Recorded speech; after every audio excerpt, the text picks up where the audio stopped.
ముందుగా పాత్రికేయ మిత్రులందరికీ అంబేద్కర్ జయంతి సందర్భంగా మీరందరూ ఇక్కడికి విచ్చేసినందుకు చాలా ధన్యవాదాలు. అలాగే ఈరోజు భారత రాజ్యాంగం ఆంధ్ర రాష్ట్రంలో అమలు కాబట్టట్లేదు అనడానికి ప్రత్యక్ష నిదర్శనం ఈరోజు కాకాని గోవర్ధన్ అన్న వైఎస్ఆర్ కాంగ్రెస్ పార్టీకి సంబంధించి పార్టీ బలోపేతానికి, అలాగే ఈ జిల్లాలో ఎవరికి అన్యాయం జరిగినా వాళ్ళ వైపు నుంచి వైఎస్ఆర్ కాంగ్రెస్ పార్టీ తరఫున వాయిస్ వినిపిస్తూ వాళ్ళకి న్యాయం జరగాలని ఫైట్ చేస్తున్నటువంటి ఆయన గొంతు నొక్కాలని ఈరోజు రెడ్ బుక్ రాజ్యాంగాన్ని అమలుపరిచి ఆయన మీద అక్రమ కేసులు బనాయించి లాస్ట్గా ఆయన బెయిల్ వస్తుందేమో అని ఎస్సీ ఎస్టీ కేసులు కూడా వాడుకోవడం జరుగుతుంది.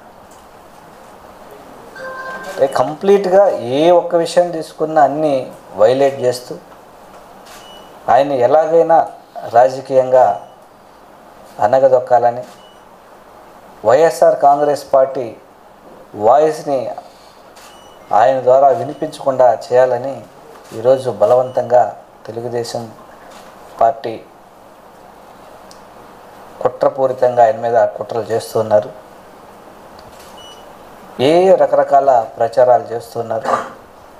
ఖచ్చితంగా న్యాయస్థానాల మీద మాకు గౌరవం ఉంది. ఖచ్చితంగా ఆయన కోర్టులో ఫైట్ చేసి నిజాయితీగా బయట వస్తారనే నమ్మకం మాకు ఉంది. వీళ్ళు ఎన్ని కుట్రలు చేసినా, ఎన్ని కుతంత్రాలు చేసినా ఏ కోర్టుల ముందు నిలబడవనే విశ్వాసం మాకుంది. ఈరోజు ఎక్కడ చూసినా నెల్లూరు జిల్లా, అలాగే తిరుపతి జిల్లాలో అక్రమ మైనింగ్ వారు చేస్తూ వైఎస్ఆర్ కాంగ్రెస్ పార్టీకి సంబంధించినటువంటి నాయకుల మీద బురజల్లే కార్యక్రమం చేస్తూ ఉన్నారు. అలాగే నిన్న మేరుగు మురళన్న కూడా ఏడైతే అక్రమ మైనింగ్ జరుగుతుందో అదంతా విజిట్ చేయడానికి ముందుకెళ్తుంటే అక్రమంగా హౌస్ అరెస్ట్ చేయడం జరిగింది. అలా చేసే కార్యక్రమాలన్నీ వాళ్ళు చేస్తూ వైఎస్ఆర్ కాంగ్రెస్ పార్టీ మీద బురజల్లడం కొత్త సాంప్రదాయాన్ని ఈరోజు తీసుకొచ్చారు. నిజమైనటువంటి మైన్ ఓనర్లు కూడా బయట దేశాలకి ఎక్స్పోర్ట్ చేసే పరిస్థితి లేదు. ఏ ఒక్కరికి పర్మిట్లు ఇచ్చే పరిస్థితి లేదు. ఉన్నటువంటి మైన్ ఓనర్లందరినీ భయభ్రాంతులకు గురి చేసి మీరేదైనా ఇతర దేశాల నుంచి ఏమన్నా ఆర్డర్స్ వస్తే అవి కూడా మేమే చేయాలి అని. తద్వారా ఏమైంది, మొత్తం మైనింగ్ యాక్టివిటీ మొత్తం ఆగిపోయింది. ఈరోజు మనం చూస్తే ముందుకి ఇప్పటికీ జిఎస్టీ కలెక్షన్స్ ఎన్ని పడిపోయినాయో తెలుస్తాం. ఎంతమంది లారీ ఓనర్స్ కానీ, డ్రైవర్స్ కానీ ఈ మైనింగ్ యాక్టివిటీ మీద ఆధారపడుతున్నటువంటి వర్కర్స్ అందరూ కూడా ఈరోజు పస్తులతో ఉండాల్సినటువంటి పరిస్థితి. అలాగే మన దేశానికి రావాల్సినటువంటి ఫారిన్ రెవెన్యూ మొత్తం ఆగిపోయే పరిస్థితి. రాష్ట్రానికి రావాల్సినటువంటి రెవెన్యూ ఆగిపోయే పరిస్థితి.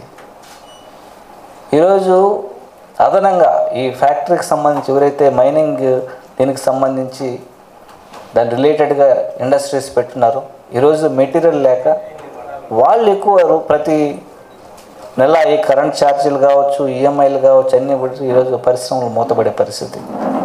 ఇట్లా అన్ని రకాలుగా దెబ్బ కొడుతూ మీరు ఈ విషయాల మీద గొంతెత్తినటువంటి మా నాయకుల్ని అరెస్ట్ చేస్తూ అక్రమ కేసులు బనాయిస్తూ ఇవన్నీ ప్రజలు గమనిస్తూ ఉన్నారు.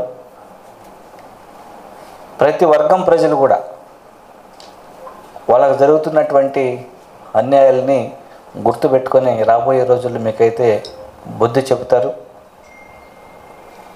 ఇవన్నీ మాట్లాడుతున్నారనే కాకాని గోవర్ధన్ మీద లేనిపోని అభాండాలు వేయడం, లేనిపోని అభూత కల్పనలు సృష్టించడం భావ్యం కాదు. ఖచ్చితంగా వైఎస్ఆర్ కాంగ్రెస్ పార్టీ సమర్థవంతంగా వీటి మీద ఎదుర్కొంటుంది, పోరాడుతుంది. అక్రమ కేసులకు కానీ అలాగే అక్రమ నిర్బంధాలకు కానీ భయపడి ఈ ఉద్యమాల్ని, జరుగుతున్నటువంటి అన్యాయాలని ప్రశ్నించకుండా ఉండము. ఖచ్చితంగా ఎక్కడికక్కడ ప్రశ్నిస్తాం, ఎక్కడికక్కడ అన్యాయాలని అడ్డుకుంటామని తెలుగుదేశం పార్టీ వాళ్ళని హెచ్చరించడం జరుగుతూ ఉంది. థ్యాంక్ యూ అన్న. కాదో ఒకసారి వచ్చి తిరుపతికి వచ్చి తిరుపతి ప్రజల్ని అడిగి అలాగే వాళ్ళ ఇంటికి వచ్చి చూస్తున్నట్లయితే తెలుస్తుంది. ఎవరో కావాలనే దుష్ప్రచారం చేసి లేనిపోని అభూత కల్పనలు సృష్టిస్తూ ఉంటే ఆ మాటలు పట్టించుకోవాల్సిన అవసరం లేదు. దాన్ని క్వశ్చన్ చేయడానికి వెళ్తేనే కదా మొన్న మేరుగు మురళన్నని హౌస్ అరెస్ట్ చేసింది. దాని గురించి ఎవరైనా లోకల్గా నోరెత్తే వాళ్ళ మీద అక్రమ కేసులు పెడుతున్నారు కదా. ఖచ్చితంగా దీని మీద పోరాటం అయితే చేస్తాం. కేంద్ర ప్రభుత్వం దృష్టికి తీసుకెళ్తాం. ఎక్కడైతే అక్రమ మైనింగ్ చేస్తున్నారో ఈ రాష్ట్రానికి జరుగుతున్నటువంటి అన్యాయం మీద, ఈ మైనింగ్ ఇండస్ట్రీని ఏ విధంగా కొలాప్స్ చేస్తున్నారో ఖచ్చితంగా అన్ని విషయాల్ని కేంద్ర ప్రభుత్వం దృష్టికి అలాగే పార్లమెంట్లో కూడా రేజ్ చేస్తామని తెలియజేస్తాను.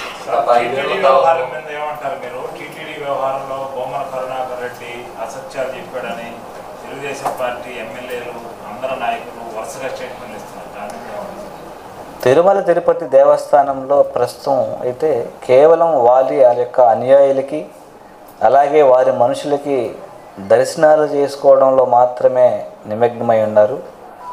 టీటీడీ పరిపాలనని గాలికి వదిలేశారు. ఏదైతే బోమన కరుణాకర్ రెడ్డి అయినా ఏదైతే ప్రెస్ మీట్ ముందు ప్రెస్కొచ్చి చెప్పారో విషయాలు అవన్నీ వాస్తవాలు. సాక్షాత్తు తిరుమలలో గోపూజ అందుకునే మెయిన్ గోవు కూడా మరణించడం జరిగింది. అలాగే స్వామివారి సేవలో పాల్గొనే 2 ఎద్దుల్లో ఒక ఎద్దు చనిపోవడం జరిగింది. అలాగే లేగదోడ్లు సరైనటువంటి సంరక్షణ లేకుండా చనిపోవడం జరిగింది. అలాగే లెక్కకు మించి, ఎందుకంటే కరుణన్న చెప్పిన దానికన్నా ఇంకా ఎక్కువ లెక్క తీస్తే ఇవన్నీ వాస్తవాలు. అందుకే నిన్న అడిగాం, అఖిల పక్షాన్ని తీసుకెళ్దాము, మీరే పోయి స్టేట్మెంట్ ఇస్తే ఎలాగో.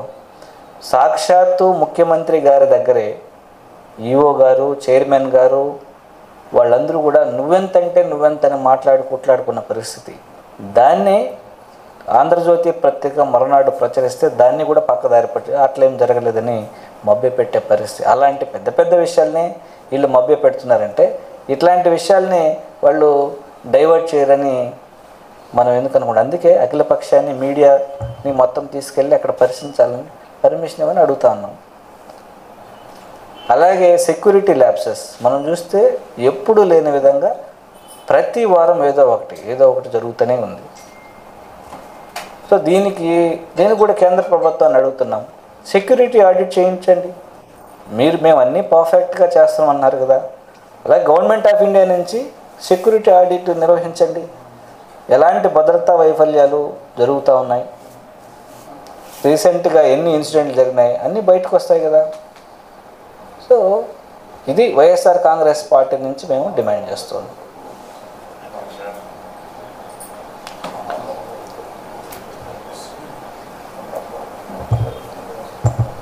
ఇంకా ఏమన్నా ఉన్నాయా?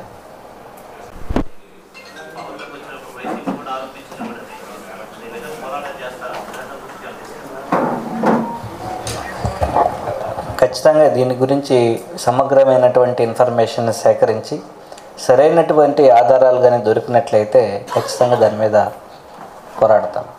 మరిన్ని అప్డేట్స్ కోసం మన HN9 టీవీ ఛానల్ని సబ్స్క్రైబ్ చేసుకోండి.